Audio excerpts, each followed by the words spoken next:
Okay, live po tayo ngayon. Anyway, gusto ko lamang sabihin, Bon, i-book mo na yung Lalamove. Okay na, boss.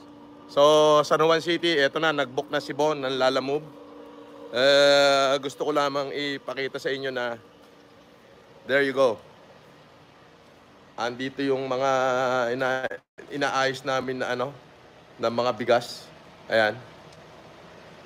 Yung ipapadala sa San Juan. Buksan nyo na to para hindi mabigat yung Lalamove. So, yun. Konsyal dyan, ganito, since hindi ko magamit yung mga sasakyan ko, kasi bigas to mabigat, so magbubuk lang ako ng Lalamove at ipapadiretso ko dyan sa address na sinend mo kahapon. At siguro, pasamahin ko na lang si isa sa mga tao ko. So, people of San Juan, yung mga nasunugan dyan, andito na. Pasensya na kayo. But gusto kong sabihin sa inyo na an old friend called me yesterday. Hindi ko alam if she is still an incumbent councilor or former councilor. If she is indeed a former councilor, and then you are very lucky because you know why? She tried to sold out and called old friend, find ways and means to help the kababayan. Yun ang tunay na may pagmamahal sa ating mga kababayan. Okay? Kasi biruin mo, antimano, sinik niya agad yung aking tulong at sabi niya, Sir Francis, baka pwedeng makatulong ka kahit ano lang. So, Konsehal Jana Ejercito ng San Juan City, andito yung mga bigas na ibibigay natin. 2 bag bawat isang family na nasunugan. So, 83 family yan. So, para hindi ka na rin maabala, nag-book na ako ng Lalamove para mapadala yung mga bigas. Okay? At, ewan ko, bahala na si Batman.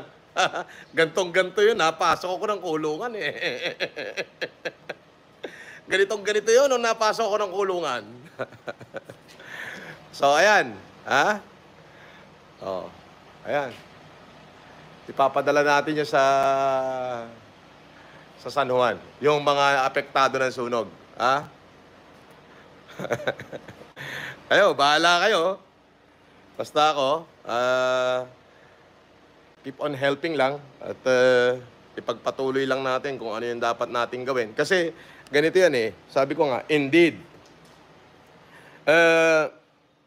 helping all our poverty countrymen, all the typhoon victim, all the less fortunate people is not an easy task. But if every generous heart will jive to that endeavor, I do believe that no matter how great the mission is, it will surely be achieved. Kung lahat tayo nag-iisip ng tama para sa ating mga kababayan, ay siguro lahat tayo mabubuhay with peace and harmony. Again, my call out is to those old friends, try to use your money to love people. Okay? Never use people to love money. Yun lang. Marami akong kaibigan, yung mga old friend ko dyan. Oo. Baka baka makulong na naman ako nito. Wag naman. Tutulong lang tayo eh. So, ayun o, Konsi, hindi kita bibiguin. Of course, the people of San Juan, yung mga nasunugan dyan sa Halo-Halo Street, Barangay Halo-Halo. Bakit Halo-Halo? Bakit Barangay Halo-Halo? Dyan sa Halo-Halo. Ang laki ng sunog, di ba? So kahapon, pagtawag niya, sabi ko, sige, tulong ako. Diyos ko. Buti na lang, mabait si Lord. So, binigyan niya ako ng mga pambili. Ayan, dami niya, no? Ito pa. Benok! Halika muna rito. ikalas nyo na to. Para isang hakot na lang. Andito sila, Benok. Ayan, ibuhos mo na yan. Oy, Dong, kung nasaan ka man, pumunta ka rin eh. Edwa, nawawala ka na naman, Edwa, Konsi, naalala mo to? Konsi, Jana, naalala mo to? Ito yung bumili ng mga gatas dati. At ano yung binili mo, gatas at saka? Pampers! Ngayon, bigas na naman daw. sabi ni, ano sabi mo? Bakit mahal na mahal mo yung mga taga San Juan? Hindi. Ganun lang talaga. Nagkataon lang na laging, COVID, tapos ngayon, nasunugan. Mahal naman natin silang lahat.